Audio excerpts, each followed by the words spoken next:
તો ધારાસભ્ય ચૈતર વસાવાની મુશ્કેલીમાં વધારો થયો છે। ચૈતર વસાવા સામે ડેડિયાપાડામાં ફરિયાદ નોંધાઈ છે।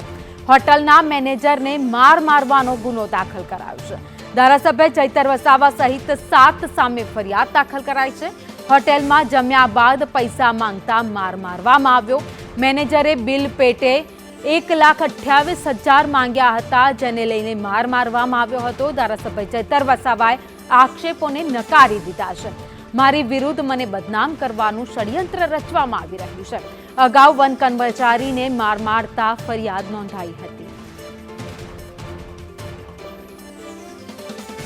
હંમેશા પોતાના નિવેદનોને લઈને ચર્ચામાં રહેતા ડેડિયાપાડાના ધારાસભ્ય ચૈતર વસાવા સામે આરોપ લગાવવામાં આવ્યા છે, ફરિયાદ કરવામાં આવી છે। તેમની સામે આરોપ છે કે તેમણે હોટલના મેનેજરને માર્યો છે।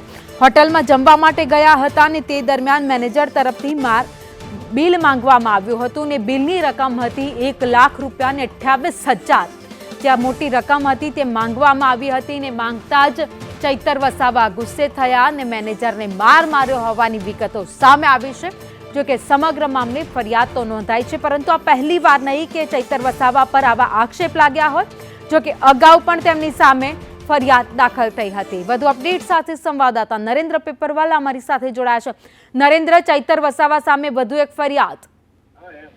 ભાવિનીજી, આપણે જણાવ્યું કે આમ આદમી પાર્ટીના ધારાસભ્ય ચૈતર વસાવા સામે વધુ એક પોલીસ ફરિયાદ થઈ છે અને આ જે પોલીસ ફરિયાદ થઈ છે કે ચૈતર વસાવા ધારાસભ્ય સહિત તેમની સાથે 6 માણસો જે એમના છે તેમની સાથે ફરિયાદ કરવામાં આવી છે ને રાઇટિંગ સહિતના ગુના હેઠળ ફરિયાદ કરવામાં આવી છે। જે ફરિયાદી છે એ પૂર્વ આમ આદમી પાર્ટીના કાર્યકર છે ને એને ફરિયાદ એવી કરી છે કે જે હોટલનું બિલ બાકી હતું 1,28,000 રૂપિયા, તો એને લઈને તેઓને મારવામાં આવે છે। તે લઈને ડેડિયાપાડા પોલીસ સ્ટેશનમાં ફરિયાદ નોંધવામાં આવતા ડેડિયાપાડા પોલીસે ગુનો નોંધીને તપાસ હાથ ધરી છે।